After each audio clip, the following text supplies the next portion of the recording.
Okay, இன்றைக்கான lunch back and உள்ளே வந்து நம்ம லன்ச் இருக்குது. ஸோ இப்போது ஒன்று ஒன்றா எடுத்து வெளியே வச்சிடலாம். இன்றைக்கி என்ன ஸ்பெஷல்னு பார்க்கலாம். ஓகே, ஃபஸ்ட்டு நம்ம பிளேட் எடுத்து வச்சிட்டோம். நெக்ஸ்ட்டு நம்ம லன்ச் பாக்ஸ். ஓகே, அடுத்ததாக ஒரு ஆரஞ்சு கொடுத்துட்ருந்தாங்க. நெக்ஸ்ட்டு நம்ம வாட்டர் சாப்பிட்டுட்டு குடிக்கிறதுக்கு. ஸோ இதுதான் இன்றைக்கி லஞ்ச் பாக்ஸ் செட்டப். அண்ட் இப்போது லஞ்ச் பாக்ஸ் ஓப்பன் பண்ணி உள்ளே என்ன இருக்குதுன்னு பார்க்கலாம்.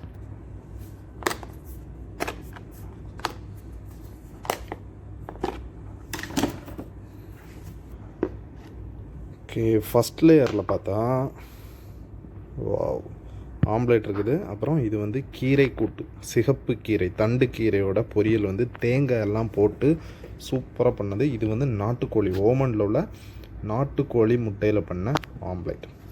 அண்ட் நெக்ஸ்ட் லேயரில் பார்த்தோம்னா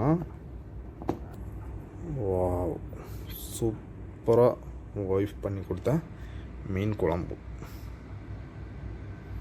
மீன் குழம்பு 3 பீஸ் மீன் இருக்குது, அவ்வளோதான். ஓகே, ஸோ இப்போ பிளேட்டில் எடுத்து வச்சு சாப்பிட ஆரம்பிச்சிடலாம். ஓகே, இப்போது பிளேட்டில் வந்து நம்ம ரைஸ் எடுத்து வச்சிட்டோம். அண்ட் ஆம்லேட் வந்து எடுத்து வச்சிட்டோம். கொஞ்சமாக கூட்டு பொரியல் இப்படி எடுத்து வச்சுக்கிறேன். நெக்ஸ்ட் பார்த்தோன்னா தேவையான அளவு மீன் குழம்பு, ஒரு பீஸ் மீன் எடுத்து அப்படியே ரைஸில் வச்சுக்க வேண்டியது.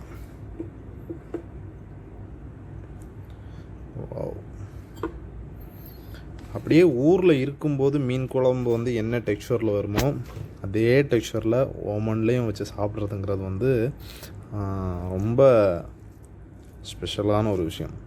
ஸோ மீன் குழம்பு வச்சு மத்தியான சாப்பாடு எப்படி சாப்பிட்றோங்கிறது பார்க்கலாம். மீன் குழம்பு வந்து நல்லா பிசைஞ்சிக்கணும். நல்லா பிசைஞ்சால் தான் அதோடய டேஸ்ட் வந்து சூப்பராக இருக்கும். அந்த ரைஸ் கூட வந்து அந்த ஃப்ளேவர் இறங்கி கொஞ்சமாக கூட்டு, எப்பவும் பண்ணுற மாதிரி ஒரு பீஸ் முட்டை அண்ட் ஒரு பீஸ் மீன், இது 3 அப்படியே எடுத்து வச்சுட்டு வாவ்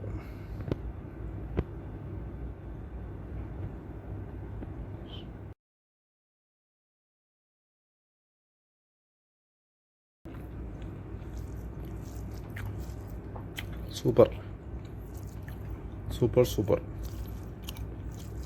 சூப்பராக இருக்குது. அந்த 3 சேர்ந்து அந்த காம்பினேஷன் டேஸ்ட்டு அருமையாக இருக்குது. அண்ட் இந்த காம்பினேஷனில் வந்து நீங்களும் கண்டிப்பாக ட்ரை பண்ணி பாருங்கள். சாப்பாடு வந்து சூப்பராக இருக்கும். மீன் குழம்புக்கு வந்து இந்த தண்டு கீரை வந்து ரொம்ப ஒரு ஸ்பெஷலான ஒரு காம்பினேஷன். அண்ட் ஓமனில் வந்து இந்த மாதிரி காம்பினேஷனில் நம்ம சவுத் இந்தியன் ஸ்டைலில் உள்ள ஃபுட்டு வந்து சாப்பிட்றது அப்படிங்கிறது வந்து இன்னும் அதை விட ஸ்பெஷலானது. ஸோ உங்களுக்கு யாருக்காவது அந்த எக்ஸ்பீரியன்ஸ் இருந்ததுன்னா சொல்லுங்கள். அண்ட் இந்த காம்பினேஷனில் ட்ரை பண்ணி பாருங்கள். இந்த வீடியோ பிடிச்சிருந்தால் லைக் பண்ணுங்கள். மீண்டும் அடுத்த வீடியோவில் சந்திக்கலாம். Bye bye. ஓகே, சாப்பிட்டு முடிச்சுட்டு நீட்டாக பிளேட் எல்லாம் வாஷ் பண்ணி க்ளீன் பண்ணி கமுத்தி வச்சிட்டேன். ஸோ இதை அப்படியே ஈவினிங் போகும்போது பேக்கில் எடுத்து போட்டு போயிட வேண்டியதான். This is the way how I am having my lunch.